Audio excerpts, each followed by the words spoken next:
Good morning everyone. Last time अपन ने Compton effect पढ़ा था और वो कंप्लीट नहीं हुआ था, कुछ पार्ट उसका अधूरा है, तो वो अपन आज पढ़ लेते हैं। तो कॉम्पटन इफेक्ट में अपन ने देखा था कि कॉम्पटन प्रभाव होता क्या है। तो जब कोई एक्सरे वेव्स या फोटोन जो है किसी रेस्ट इलेक्ट्रॉन पे इंसिडेंट होता है, तो उसके बाद में क्या होता है, उसका स्कैटर्ड हो जाता है। और फोटोन भी क्या होता है, कोई एंगल बनाते हुए स्कैटर्ड हो जाता है, जिसकी जो वेवलेंथ होती है वो कुछ इंक्रीज हो जाती है या फ्रिक्वेंसी कम हो जाती है, और इसी को अपन कॉम्पटन इफेक्ट बोल रहे थे। और कितनी वेवलेंथ कितनी विस्थापित होती है या कितनी वृद्धि होती है, उसका डेरिवेशन भी अपन ने निकाला था। और आज अपन देखेंगे कि जो आपका इलेक्ट्रॉन है वो स्कैटर्ड हो रहा है तो किस डायरेक्शन में जा रहा है और उसकी काइनेटिक एनर्जी कितनी होती है, उसका फॉर्मूलाज अपन निकालेंगे।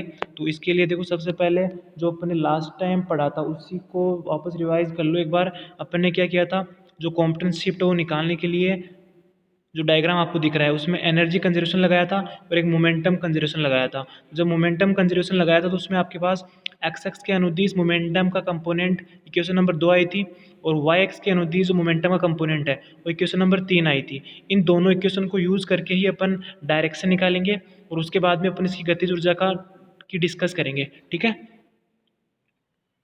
तो देखो, अब अपना आज का टॉपिक स्टार्ट होता है। कॉम्पटन प्रभाव में जो प्रतिष्ठित इलेक्ट्रॉन है, रिकॉइल इलेक्ट्रॉन है, उसकी डायरेक्शन क्या है। तो डायरेक्शन निकालने के लिए जो मोमेंटम के कंपोनेंट थे, मोमेंटम का एक्स घटक m v c cos theta is equal to h nu minus nu dash cos phi, equation number 1 दे दो इसे, यही था।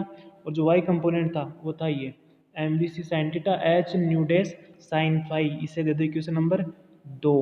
अब क्या करना है, इक्वेशन 2 में एक का डिवाइड कर दो, तो इससे क्या होगा, आपके पास टेन थीटा निकल के आएगा, लेफ्ट साइड में टेन थीटा बन जाएगा और राइट साइड में जो एच है, एच से एच कैंसिल और ऊपर आ जाएगा न्यू डैश साइन फाई और डिवाइड में रहेगा nu minus nu dash cos phi. अब क्या करो, जो नीचे वाला टर्म है उससे न्यू डैश कॉमन ले लो, तो न्यू डैश कॉमन लोगे तो क्या होगा, न्यू डैश से न्यू डैश कैंसिल हो जाएगा और नीचे nu minus nu dash cos phi बन जाएगा। इसको दे दो इक्वेशन नंबर 3। अब देखो, अब जब अपन ने कॉम्पटन इफेक्ट पढ़ा था तो उसमें अपन ने देखा था कि जो कॉम्पटन शिफ्ट निकालने से पहले एक फ्रीक्वेंसी की टर्म आई थी, और उस फ्रीक्वेंसी की टर्म से अपन देखो न्यू अपॉन न्यू डैश का मान निकाल सकते हैं। और क्या आई थी अपने पास, ये क्वेश्चन थी वो, nu minus nu dash upon nu nu dash is equal to H upon m nought c square 1 minus cos phi. यहाँ से अपन को निकालना है न्यू अपॉन न्यू डैश का मान। कैसे निकालोगे, जो न्यू न्यू डैश इसके डिवाइड में देखो, यहाँ पे अलग अलग डिवाइड कर दो, दोनों के अलग अलग डिवाइड करोगे तो फर्स्ट टर्म से बन जाएगा न्यू अपॉन न्यू डैश, और सेकंड से क्या बन जाएगा, यहाँ से आपके पास बन जाएगा 1 अपॉन न्यू। तो इस न्यू वाले टर्म को तो राइट साइड में ले जाओ, या पहले ऐसे करो कि जो डिवाइड में न्यू है उस न्यू को राइट साइड में भेज दो, तो केवल न्यू डेस बच जाएगा। इसके बाद में अलग अलग डिवाइड कर दो तो आपके पास ये टर्म बन जाएगी nu upon nu dash minus 1 is equal to h nu. देखो न्यू ऊपर आ गया है, h nu upon m note c square 1 minus cos phi. अब यहाँ से न्यू अपॉन न्यू डेस का मान निकालते हो, तो जो -1 है उसको राइट साइड में भेज दो, तो हो जाएगा 1 plus h nu upon m note c square 1 minus cos phi. ये न्यू अपॉन न्यू डेज का मान जो है वो ऊपर इक्वेशन 3 में पुट कर दो। इक्वेशन 3 में पुट कर देंगे तो आपकी जो इक्वेशन बन जाएगी वो बन जाएगी tan theta is equal to, ये बन जाएगी आपकी sine phi divided by 1 plus h nu upon m note c square 1 minus cos phi, ठीक है। ये डायरेक्शन बता रही है रिकॉइल इलेक्ट्रॉन की डायरेक्शन को।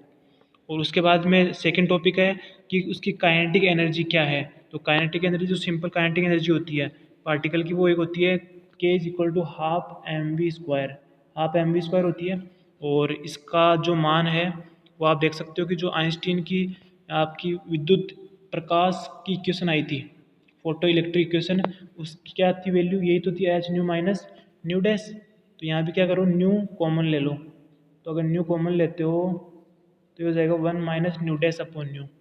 Same new upon new dash का मान अभी निकाला था, यहाँ पे अपन को चाहिए न्यू डैश अपॉन न्यू का मान, तो 1 अपॉन रख देंगे, उल्टा कर देंगे इसको, तो यहाँ पे न्यू डैश अपॉन न्यू का मान अगर रखते हैं तो आपके पास जो काइनेटिक एनर्जी का मान है के इज इक्वल टू हो जाएगा एच न्यू 1 माइनस, देखो 1 अपॉन कर दो और ये न्यू अपॉन न्यू डैश का मान रख दो, यही तो था 1 प्लस अल्फा 1 माइनस कोस पाई।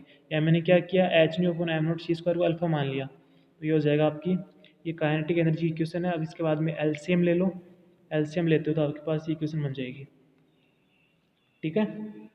तो ये आपकी काइनेटिक एनर्जी है। अब यहाँ पे आपने देखा था कि जो उसमें क्या देखा था कॉम्पटन इफेक्ट में, कि जब एंगल अपन ने 180 डिग्री लिया था, अगर जो इंसिडेंट फोटोन है उसकी डायरेक्शन क्या है 180 डिग्री पे वो स्कैटर्ड हो रहा है, तब उस कंडीशन में उसके लिए कॉम्पटन शिफ्ट मैक्सिमम था। अब यहाँ पे भी अपने पास काइनेटिक एनर्जी किस पे डिपेंड कर रही है, केवल एंगल पे डिपेंड कर रही है, फाई पे। और फाई यहाँ पे अगर अब मैक्सिमम लेते हैं अपन, तो यहाँ पे के का मान मैक्सिमम कब होगा, जब फाई 180 डिग्री होगा, तब क्या हो जाएगा के मैक्सिमम। और इसकी वैल्यू कितनी होगी निकाल के देख लो, फाई की जगह 180 रख दो तो कोस फाई हो जाएगा -1, तो ये 1 -1 +1 हो जाएगा, ठीक है। तो यह आ जाएगा 2h new alpha upon 1 + 2 alpha. अब यहाँ पे आप क्या कर सकते हो, जो अल्फ़ा था जो लेट किया था उसको वापस पुट कर सकते हो, वापस पुट करोगे तो यहाँ से उसके बाद में एलसीएम लोगे तो आपकी ये टर्म बन जाएगी। और यहाँ से 2 कॉमन ले लो आप, अगर तो 2 कॉमन लेते हैं तो ऊपर से नीचे 2 कैंसिल हो जाएंगे और ये बन जाएगा h nu plus half m nought c square. और यही क्या है मैक्सिमम काइनेटिक एनर्जी आपकी, जब आप एंगल कितना रखते हो, phi is equal to 180 degree. तो यह आपकी हो गई जो आपका रिकॉइल इलेक्ट्रॉन है उसकी गतिज ऊर्जा, ठीक है। इसके बाद में अपना नेक्स्ट टॉपिक है मैटर वेव्स। देखो मैटर वेव्स क्या होती है, डे ब्रोगली एक साइंटिस्ट था, तो उसने बताया कि जो प्रकृति में जो विकिरण है, रेडिएशन जो है, वो उसका कण स्वरूप भी विद्यमान है और तरंग स्वरूप भी विद्यमान है। ऐसा क्यों कहा, क्योंकि डे ब्रोगली की जो परिकल्पना है, डे ब्रोगली हाइपोथेसिस है, उसके अनुसार जो फिजिक्स की कुछ घटनाएं थी, जैसे क्वांटम में प्रकाश का विद्युत प्रभाव है, इसके साथ में जो कॉम्पटन प्रभाव है, उनकी व्याख्या की, तो उनमें जो विकिरण है उसका कण स्वरूप मानते हैं तो आसानी से उसकी व्याख्या कर सकते हैं। कण स्वरूप का मतलब है कि अपन ने उसमें विकिरण को क्या माना था कि ये छोटे छोटे पैकेट्स के रूप में होता है इसकी एनर्जी, जिसको अपन फोटोन बोल रहे हैं, तो वहाँ पे अगर कण स्वरूप मान के अपन उनको आसानी से समझा सकते हैं। लेकिन कुछ घटनाएं ऐसी भी थी जिनमें प्रकाश का विवर्तन है, प्रकाश का व्यतिकरण है, उनको अगर आपको समझाना है तो विकिरण की तरंग प्रकृति माननी पड़ेगी, ठीक है। तरंग नेचर आपको मानना पड़ेगा। तो यही डे ब्रोगली ने कहा कि जो तरंग प्रकृति है उसके साथ में कण प्रकृति भी विद्यमान होती है, सेम वही प्रॉपर्टी जो तरंग प्रकृति में होती है वो कण प्रकृति में भी एग्जिस्ट करती है। तो इन्हीं को बोले, दोनों नेचर जो रखते हैं उन्हीं को बोलते हैं द्रव्य तरंगे, मैटर वेव्स, ठीक है। और दोनों जो है, दोनों एक साथ कभी भी एग्जिस्ट नहीं करती, कहीं पे तरंग प्रकृति प्रदर्शित होती है तो कहीं पे कण प्रकृति प्रदर्शित होती है। और इसी से रिलेटेड दे ब्रोगली ने अपना जो रिलेशन दिया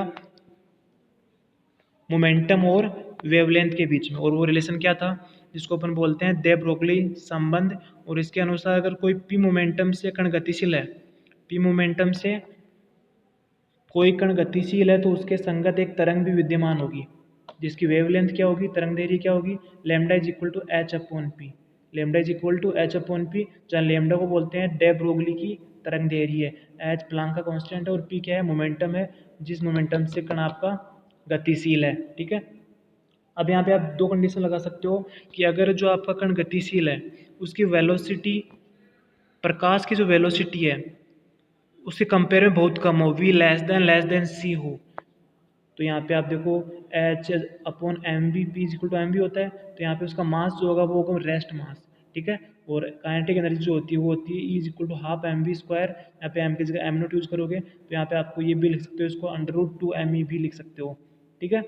लेकिन अगर दूसरी कंडीशन है कि अगर आपका कण का जो वेलोसिटी है, कण का वेग है, वो प्रकाश के वेग के तुल्य है, v इज अप्रोक्सीमेटली c, तो ये आपका हो गया रिलेटिव वेलोसिटी। तो यहाँ पे आपका जो मास होगा वो सिंपल रेस्ट मास नहीं होगा, उसके लिए मास जो होता है उसमें रिलेशन होता है m is equal to M nought upon √1 minus V square upon C square, ठीक है। और उस कंडीशन में जो एनर्जी होती है आपकी और मोमेंटम होता है ई और पी, उसमें रिलेशन होता है E square is equal to p square c square plus m naught square C4।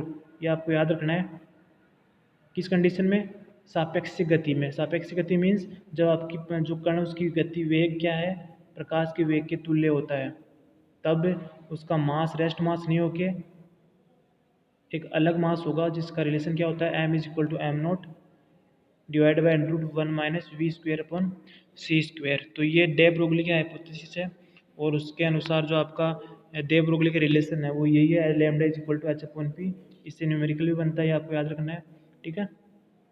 और इसमें आपने देखा कि जो कण प्रकृति और तरंग प्रकृति दोनों जो है वो प्रकृति में विद्यमान होती है, लेकिन दोनों एक साथ कभी भी प्रदर्शित नहीं होती है। तो यह आज का अपना टॉपिक था। Thank you.